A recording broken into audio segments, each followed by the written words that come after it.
Why do we get addicted to things? Today, addiction is recognized as a chronic disease, one that changes our brain structure and function, altering how we think about even everyday things. It's often painted as easy to perceive for an outsider looking in, but difficult to track for the person who actually suffers from it. And while every case is unique, there's often a basic pattern that forms. Perhaps you believe that you need a drink to calm yourself, and you need one more to feel good. The more you drink, the more it makes you feel as though you're happy, and so a connection in the brain forms, suggesting that drinking equals happiness. You look forward to that happiness, and so you drink more. But of course, the process is applicable for lots of different triggers. In many ways, addiction feeds on a natural human impulse to look for things that make us happy. It could be seemingly safe lifestyle choices like playing video games, exercising, or watching TV, or the more stereotypically addictive patterns like drinking alcohol, gambling, having sex, or taking drugs.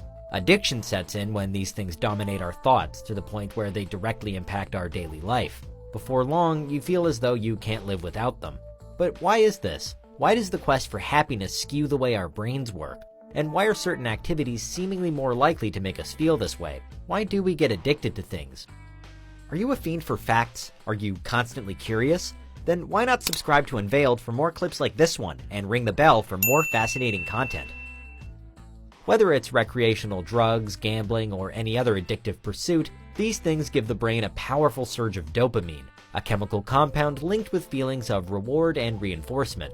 How fast or how intense this dopamine is released determines how quickly we feel happy. And if more alcohol, more sex, or more drugs means more dopamine-fueled happiness, then the reflex to just say why not becomes all too tempting. The dopamine hits on their own might not be so bad, but they also mix with the release of another neurotransmitter called glutamate, which plays a big part in how we learn and memorize things. As both neurotransmitters are firing off at once, the brain becomes overloaded and links the two together. Quickly, this reward-related learning can spiral out of control, leading to addiction. And now's when compulsive behaviors can set in. The problem is that the almost immediate effects of reward and happiness stay on our memory, ready to present themselves at the next opportunity. All the while, the memories of possible side effects, negative outcomes, or unhappiness are smothered out. Sometimes gradually, but often fairly rapidly, the person who's addicted, or is becoming addicted, routinely acts on the seemingly logical urges that their brain creates.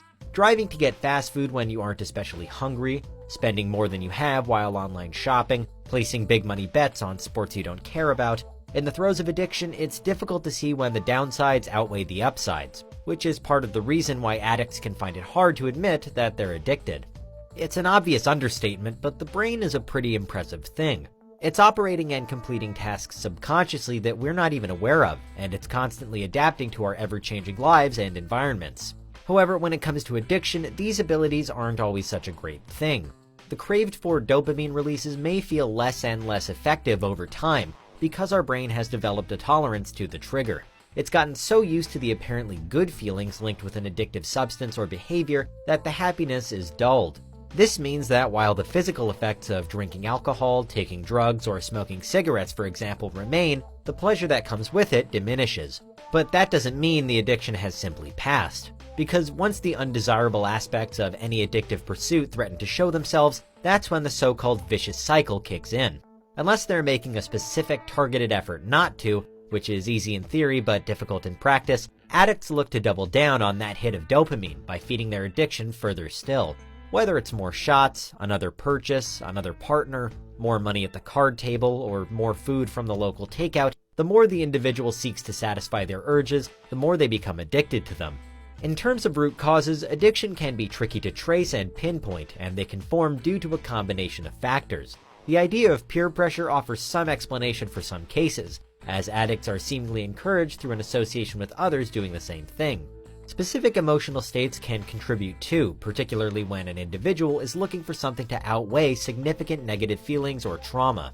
That said, the rise of an addiction can also be circumstantial, with stories of patients getting hooked on prescription drugs regularly featuring in the news. It's certainly a rising phenomenon, and while figures do vary, it's reported that between 5 and 10% of Americans use prescription drugs for non-medical purposes. In fact, deaths related to prescription drug abuse have more than quadrupled since the turn of the 21st century. And the problem partly rests with that compulsive need to keep doing something or taking something if the brain tells you that it's good. But what makes an addiction even harder to beat is that the addictive behavior, or at least parts of it, are often engaged in without conscious choice. Addicts become fixated on whatever they're addicted to and may struggle to see the problem until something or someone changes their perspective. In popular culture, you might call this an intervention, or in some cases, even an epiphany. The hope is that after such an event, the individual becomes less dependent on whatever substance or behavior they're hooked on, having seen their situation in a different light. But of course, it's rarely that simple, and there are countless hurdles to overcome before anyone conquers their addiction. And even then, some former addicts may never feel completely free from the cycle, but rather in control of their choices. As with the forming of addictions, there are dozens of factors that come into play when trying to beat one. All of this is not to say that every vice automatically translates into an addiction, only that when you are venturing through the wild side, it's best not to take too many chances chasing a dopamine high. What do you think? Is there anything we missed? Let us know in the comments, check out these other clips from Unveiled, and make sure you subscribe and ring the bell for our latest content.